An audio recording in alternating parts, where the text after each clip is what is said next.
Dipersembahkan oleh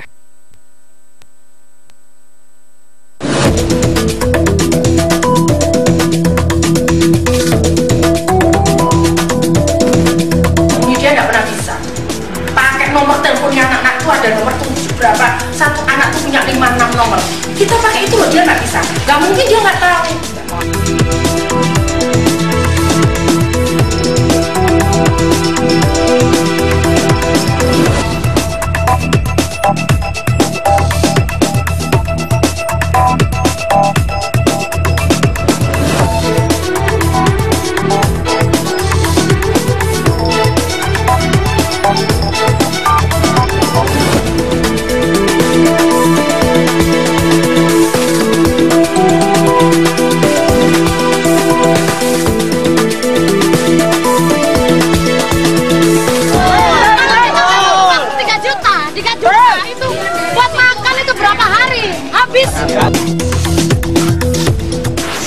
Bu Risma, salah satu kebijakan Anda yang kini menjadi begitu kontroversi karena banyak yang protes, dan yang protes bukan hanya mereka yang terkena dampak langsung, tapi juga orang-orang yang melihat menutup lokalisasi itu tidak menyelesaikan masalah, malah menambah masalah baru, Ibu.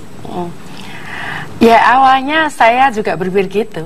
Jadi awalnya saya juga berpikir gitu. Jadi itu adalah perjalanan panjang saya. Kemudian saya menetapkan itu. Pada awal-awal saya menjabat wali kota, saya didatangi oleh 20 kiai.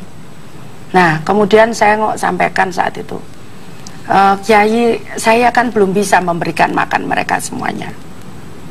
Kemudian, gimana Bu Wali? Oh ya, saya bilang, bagaimana mungkin mereka kan harus memberikan makan kepada keluarganya. Kemudian,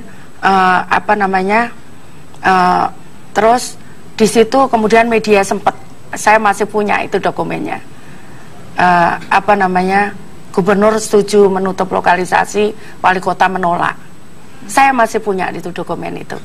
Nah, kemudian dari situ sekali lagi saya memang mungkin itu yang saya yang saya ikuti, karena saya mengikuti hati saya. Itu saya ditunjukkan oleh Tuhan. Pertama awalnya kasus trafficking anak-anak. Satu kali kasus, saya telusuri. Kalau saya begitu, saya tidak mungkin anak itu terjadi sesuatu kalau dia tidak punya background. Apa latar belakang dia? Latar belakang dia bisa dari sekolah, bisa dari pergaulan, bisa dari keluarga. Itu saya telusuri betul. Saya telusuri betul. Nah, kemudian saya cek di keluarganya, kenapa awalnya. Saya ketemu dia dulu sih, ketemu dia dulu gitu. Kenapa begini-begini, ya begini. Kemudian saya telusuri keluarganya, kemudian saya telusuri sekolahnya, kemudian saya telusuri lingkungannya. Nah, kemudian dari situ saya ketemu lagi seperti itu kasus.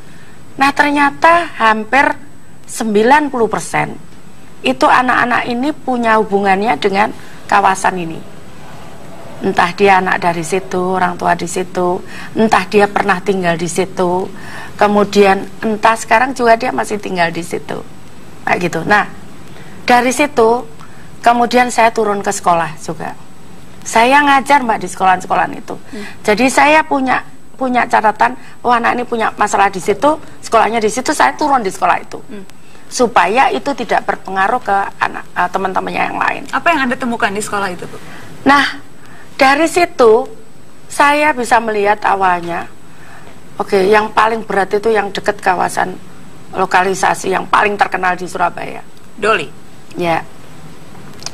1 jam biasanya anak-anak itu setelah saya ajak ngomong, itu kemudian nangis mereka, ngeluh gitu, sampai mereka mau curhat ke saya tuh antri.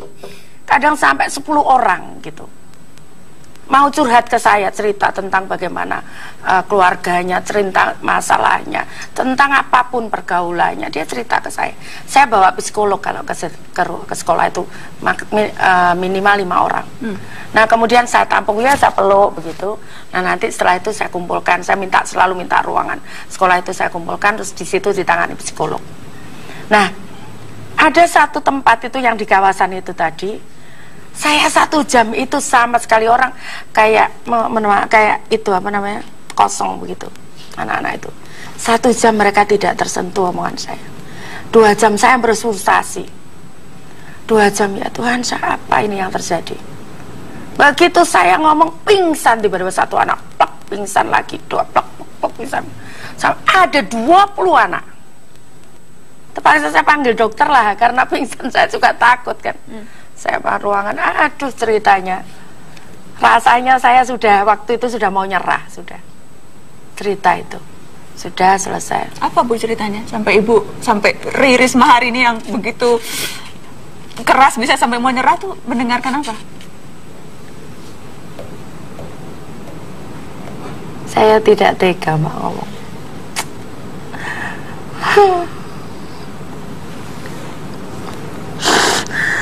Tidak tega saya.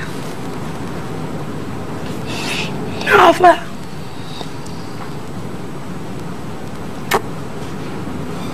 Kaitannya dengan prostitusi yang mereka dipaksa atau kaitannya dengan keluarga? Ya, dua-duanya. Ibu tidak pernah mendengar mereka cerita? masih SMP, SMA.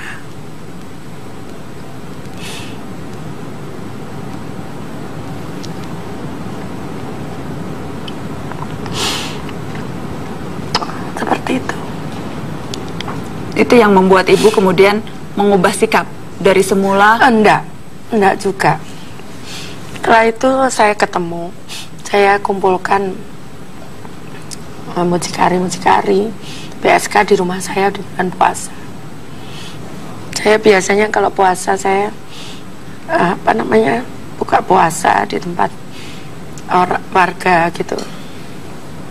Tapi kali itu saya undang mereka. Dan pada waktu pertama kali saya ketemu mereka, ada satu orang yang sudah tua. Saya juga kaget kok dia masih jadi PSK gitu kan. Dia ngomong, sebetulnya saya ini pengen berubah, katanya begitu. Tapi pemerintah bohong, katanya gitu. Katanya saya mau diberi ini, tapi ternyata enggak, bohong semua. Baik Bu, besok saya akan datang ke tempat Ibu. Besoknya saya ke sana pagi-pagi sekali jam 7 saya datang ke sana. Dia ditinggal di rel, tepi rel. Rumahnya kurang lebih 2x2. Dari bangunan sesek begitu. Terus saya tanya, Ibu kenapa? Ini saya punya usaha, ini saya utang di rentenir. Berapa utangnya Ibu? Saya akan bayar segini. Terus habis itu dia cerita lagi, Bu, saya pengen ini. Oke, sebut berapa saya akan bantu, saya bilang gitu. Terus sudah selesai, saya ajak dia masuk ke dalam. Sudah Bu, sudah selesai. Saya pengen ngomong dengan Ibu sendiri. Saya ajak dia di dalam, saya masuk di kamarnya, ruangannya itu hanya separuh untuk jualan. Jadi 2x2 itu separuhnya untuk tidurnya dia. Saya tanya, Bu, mohon maaf ya kalau Ibu tersinggung. Saya juga ingin tahu. Saya mohon maaf sekali kalau Ibu tersinggung. Dan mohon maaf kalau saya salah. Nah, terus saya tanya di situ, Bu, Ibu sekian tahun, Ibu mulai umur berapa jadi PSK? Dia sampaikan 19 tahun. Ibu sekian tahun jadi PSK, kok kenapa Ibu tidak bisa nabung?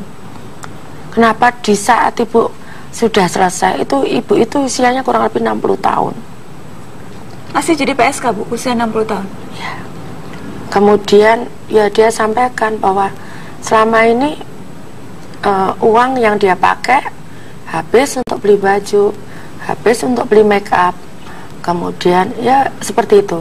Nah, sehingga saat dia tua dia tidak punya apa-apa. Nah, kemudian saya tanya lagi, Bu, mohon maaf ya, sekali lagi saya mohon maaf kalau saya salah. Ibu sudah sepuh begini, terus siapa pelanggannya? Itu yang membuat saya kemudian tergerak. Tapi mungkin itu Tuhan membukakan saya begitu. Siapa Bu pelanggannya PSK usia 60 tahun? Anak SD SMP. Anak SD? Karena dia punya uangnya 1.000-2.000 diterima sama dia. Pelanggan PSK anak SD, Ibu. Itu yang Ibu dapatkan?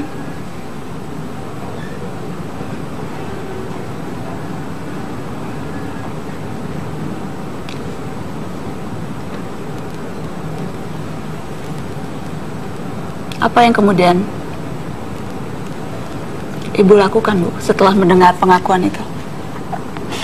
Ya, saya kumpulkan kepala dinas. Saya pamit ke keluarga saya. Kalau saya mati, nangan ini tolong diikhlaskan. Tidak boleh ada keluarga saya yang nuntut atas kematian saya. Akhirnya saya sudah saya tak lapor KPK aja. Gitu. Lapor KPK, dan kemudian Ibu memang melapor KPK? Iya, terus saya lapor KPK itu. Jadi itu sudah tidak ada, saya sudah tidak ada sudah tidak bisa lagi bagaimana ngamankan ini kan. Bingung saya terus terang.